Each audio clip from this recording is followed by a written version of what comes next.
Good morning. It's a beautiful day for a run, as is pretty much every day.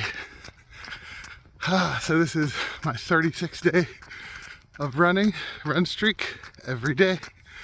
I'm a 47-year-old hobby jogger, and I'm out here because I'm amateur. Love of being out here.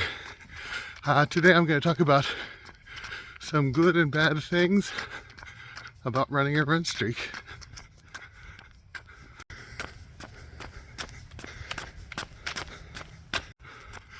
Also, if you're doing the half marathon training plan through the Pittsburgh Half Marathon, which I'm keeping an eye on, today's your long run, 3.1 miles, that's a 5K. If you're in Pittsburgh, you get to go to Pittsburgh and run with the group. That's awesome. Wish I could be there. Looks great. Looks like a great event. It's great to run with people.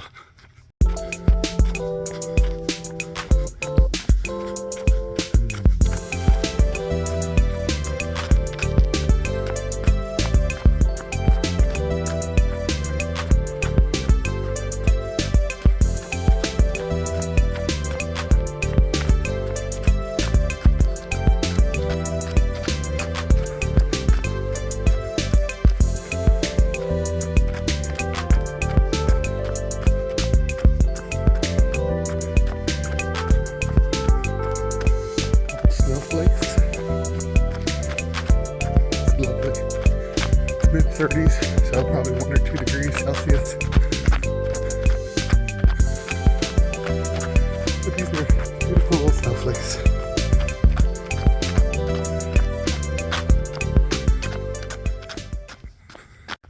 Okay, so I made a list of 4 things I think are good about running a run streak and 4 things that are potentially bad. Good things first. Start with the positive. Mood. It's a meditation. Yesterday, for instance, since I'm not really following the plan strictly, though if you are a first-time runner, this is your first half marathon, right? If you've done 5Ks, 10Ks even, but it's your first half marathon, I recommend following the plan exactly. Taking the rest days they suggest and everything. But this is my 3rd half marathon, and I've run a marathon before. So I'm taking it super easy on my rest days. And I moved my long run to yesterday because I needed it for this first reason, mood, meditation. I had an interview yesterday. I don't know how well it went. Generally, I think these things go well, but that could be a psychological thing for myself because I've interviewed a lot of places over the last 7-8 years, and interviews that seemed to go well, interviews that were very competitive, and that interviews I came in second for, and did not get the jobs for many reasons. So everybody has psychological stress, and running every day can be a good mood enhancer. Being outside, even in a day that we consider cold and dreary like today. Look at that sky, so many clouds, right? No sunlight. The sun is up somewhere, I believe. I trust in God, the sun's behind there, right? But I can't see it. Improves mood. Second one, beauty. Every day I get to see some beauty. Today the crows are singing.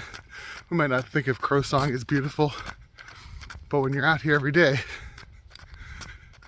it becomes beautiful. But there are general things that I've seen running that I wouldn't have seen without a daily practice of running. A coyote out on behind Sunset Park. Fisher, which is a type of weasel, or similar to a ferret, bigger though. Same place. Little birds, right? Birds I didn't even know, like the tui, that I looked up later after hearing their song and seeing what they look like, you know. So getting out helps you to see beauty and hear beauty. Exercise is the cheapest form. If you can't afford a gym membership, get out here, jog easy on most days, jog hard or run fast, do some sprints once a week, and once a week go for a longer distance than the other days. If you can build that long distance up to 1.5 hours, 2 hours, 3 hours, 4 hours, whatever, you know, that once a day big stressor is going to be good for you. Here's a road.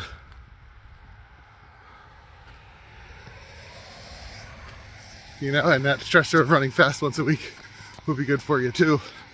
But it's cheap exercise, right? Aerobic exercise, but also anaerobic. All it costs is a pair of good shoes. Today I'm wearing my Topo Ultra Flies, which are nice, fairly flat, fairly low to the ground, not super cushioned, wide toe box, very comfortable daily trainer. And then finally, time to think, right? So one of the things I do is write. You can look me up, and I write a lot of scholarly things that most people would not be interested in, maybe. Educators would be, though.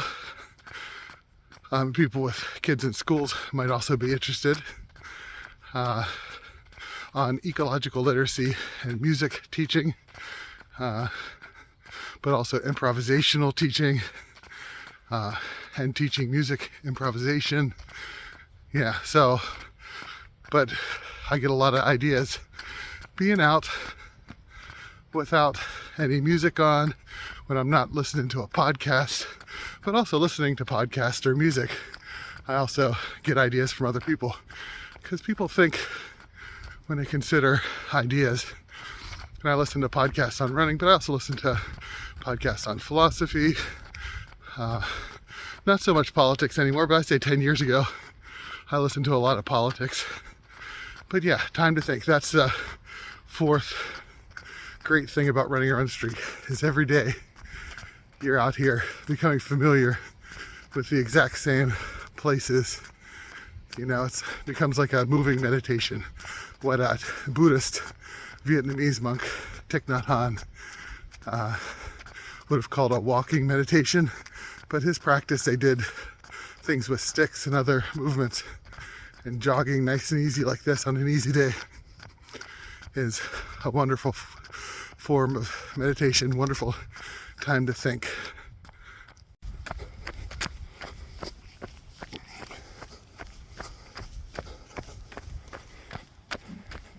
Okay, and for the negatives that I wrote down, roots, repetition, right? So that meditative element can also be boring, right? You're running very often, because you're running every day. Most of your routes are just the ones that are closest to your house. This bike path, for instance, I've run this path so many times. It's a good thing in that, you know, you become familiar with the place throughout the season, you know, but it's also can become boring. Two, weather. Do you, what's your tolerance for weather? Right? Whenever it was negative 21 wind chill, I did not go out. I waited till it got to negative 10 wind chill Fahrenheit. These are even colder temperatures when you look at them Celsius, right? You know, rains. I tolerate rain. I don't mind coming back like a wet dog, especially if it's a short run. But treadmills, some people enjoy running on a treadmill. Me, I find it awfully boring. I have one in the house.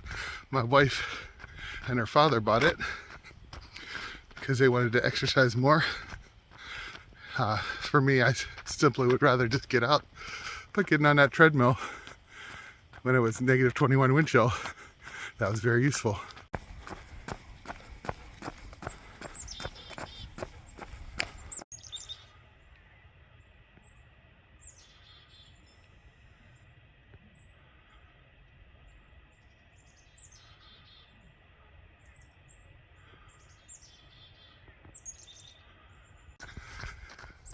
Next up, what's your tolerance for running with pain or sickness? I'm on a 36-day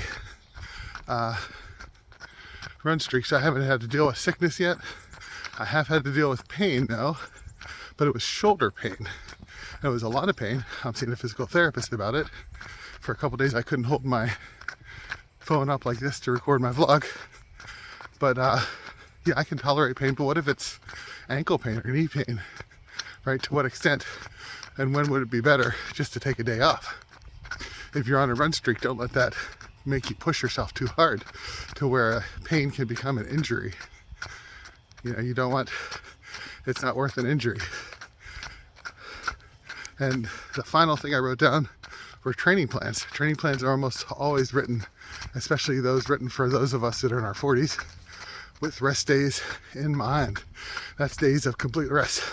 The Pittsburgh Half Marathon Training plan has Sundays off completely. Terrible day off for me, because that's a day I don't work, you know? So running is, you know, I go to church, I run, I go to church, and, you know, both are experiences of God within God's creation with God's community, right? For me, you know? But, so if you're gonna follow a training plan exactly, say it's your first time doing a half marathon, first time doing a marathon, you should definitely follow the plan so you can learn how to monitor your body in future training, which you can be more flexible with. But I would always recommend following plan first time exactly. I followed the Run with Hal app for my first marathon, and I had an A rating, right? It gives you a rating for how closely you're following the plan. It's very important. So in that case, you shouldn't do a run streak if you're trying to do distance. But, you know, if you're not trying to do distance, a run streak might be a good idea, especially considering the 4 positives I named before.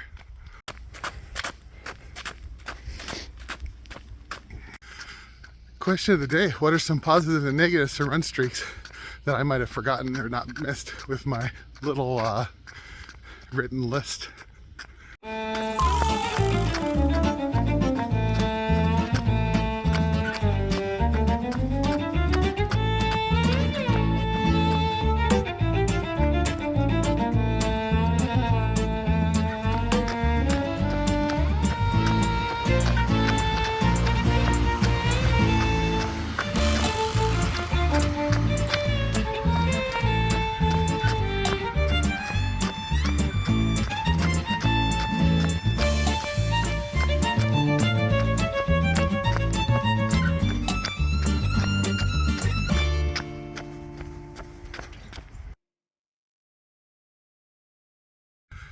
Well, I guess there is a negative to the auto stop function on the watch. I don't usually stop that long to catch a Pokemon in the middle of my run.